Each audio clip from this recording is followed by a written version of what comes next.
I think the colonial impact was twofold. One was the creation of those states, 53 states created out of 6,000 created by foreigners. Africans had no part in their creation. But the other factor, and this is a delicate one, and I tread carefully here, is the destruction of belief in Africa, the lack of self-confidence, the feeling that we can't do it. And I think that was also a result of the colonial impact, because I think it was short enough to destroy leadership in Africa. It was short, but not long enough to replace it with anything else. So the old ways, the old political systems were just wiped out by the colonial impact. And with that, any form of political or cultural leadership was obliterated.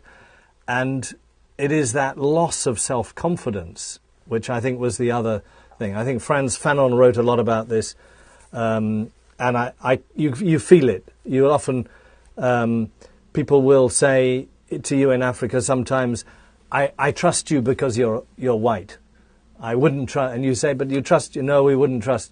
And it's that sort of thing, which is, it's changing. It's definitely changing. But I think that was the other devastating impact, which we as outsiders do not see, that loss of self-confidence. And it takes time. It takes generations to restore that pride in Africa.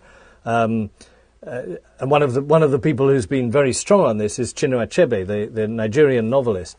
And he went back recently, and I had the privilege of accompanying him on his return to Nigeria for only the second time in 20 years. And he said to them, in your own cultures, you will find the values and the strength that will take you into the future.